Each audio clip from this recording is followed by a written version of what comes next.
This one is growing in an air pot. So the one growing in the air pot, you can already see that the female flowers have already started.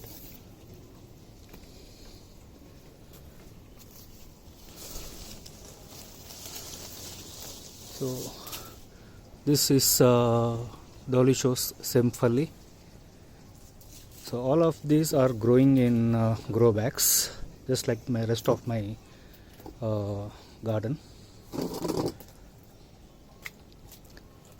And that's Karela, almost at the end of the life, I would say. This is a tomato plant that I'm growing in again in an air pot. This is a variety of tomato that I got from US. It's called Delicious. It weighs, if I'm successful, the last time I grew this last year, I did not get any fruit bigger than 200 grams, but ideally we are supposed to get anywhere between half a kg to 1 kg. So I will see how it will perform this time. And this is the regular cherry tomatoes. And these are green chilies. So I got some hybrid green chilies last year, and from that these plants have come up from those seeds. So this is not as spicy as the general green chilies are, maybe half of that, but then the yield is very good. If you see here, there's a lot of chilies, and the best thing why I want to retain the seeds is this got infected by some, I don't know, virus or something. It became, all those the leaves became very small and shrunk, but then it came back on its own after about 15 days. This here is a wicking pot. If anybody is interested, I will give the link to how I made this particular wicking pot. But in short, a wicking pot is something where, if you can see here, there is a hole, and we fill water from the top here. The overflow, it starts overflowing. At that time I stop filling the water, and the idea is that the water gets wicked up by the growing media, and when the water is over, then it gets the empty spaces gets filled with air. Again, when I refill with water, all the air will come from bottom to the top. So there will be regular aeration, so there will be a good water to air ratio. And as you can see, this is only one plant, and it has grown all the way up to 4.5 feet high, and about roughly around 3.5 feet, 3 feet in width. And you can see there are plenty of fruits. So this was planted on August 10th, and today is October 8th. So a little less than 2 months, and you can see almost like clockwork, it has started to ripen. Maybe in about a week's time, that is 65 days from transplanting, I should start having some of the fruits. So in this one particular plant, currently there are around 80 tomatoes. There are more to come like this. There is still flowering over here. Over here you can see, out over there, here, at various levels, even at the 4.5 feet height. Okay, so this is the orange marigold. So typically what was happening is, whenever I'm growing, so once it grows up to this height, it, due to its own weight, it breaks off, like how it has broken off here. Then I cut it and I replant for making a new plant. Okay,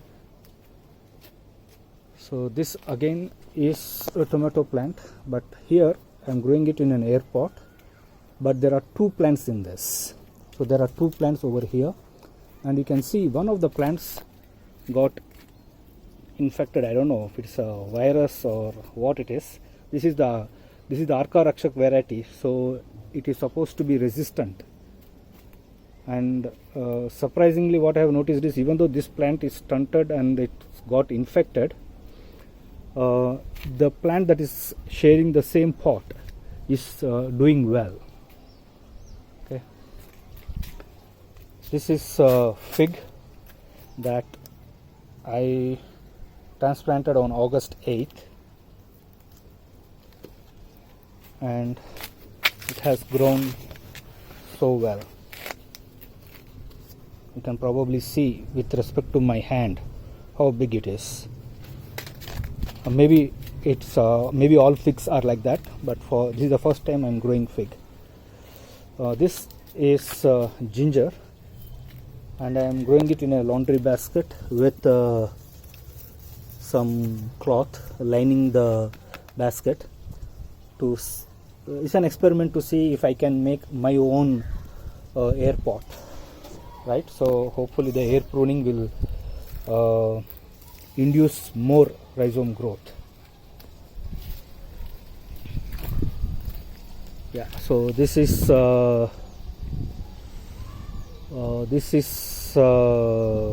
sweet lemon, and I have another one over there, and that's orange.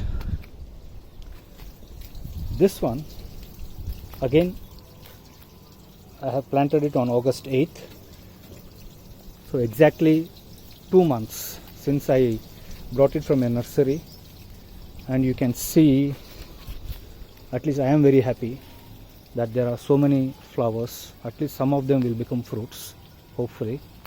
So in 2 months it has come to the stage where it is about to yield.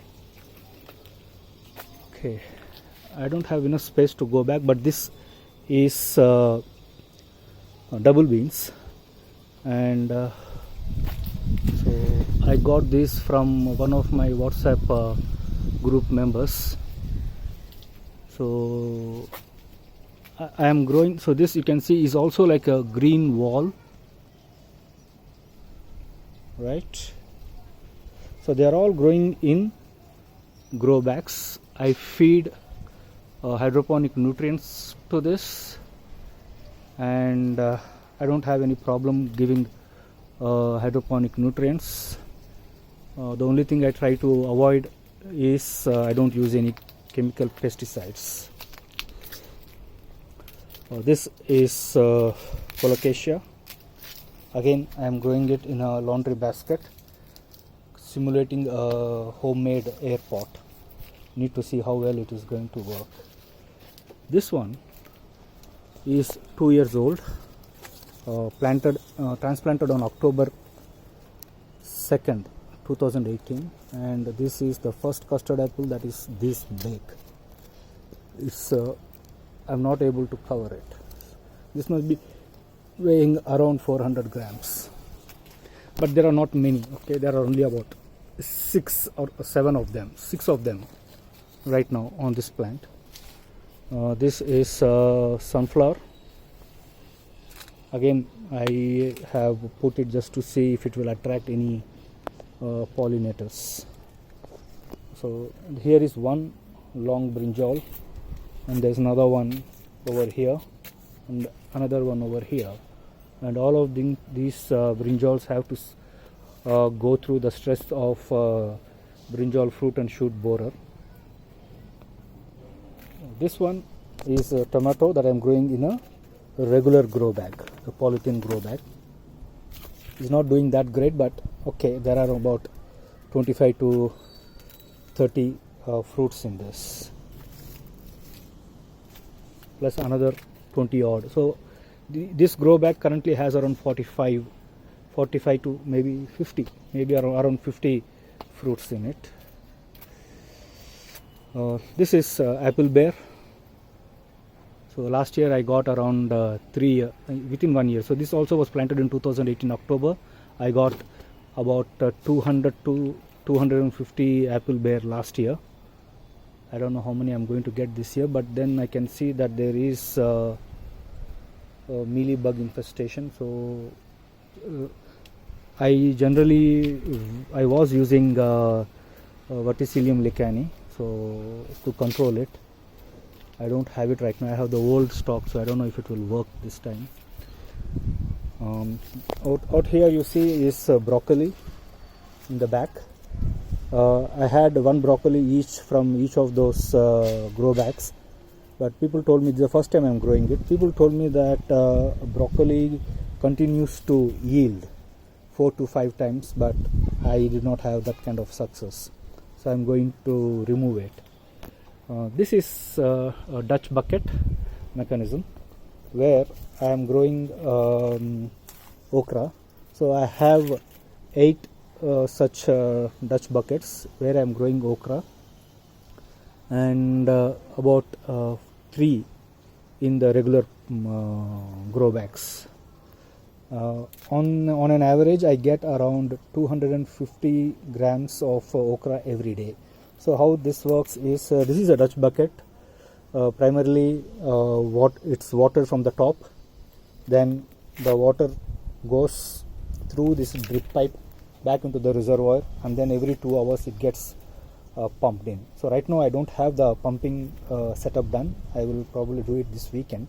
For now I'm thanks to this lockdown, I'm at home, so I'm able to water it manually.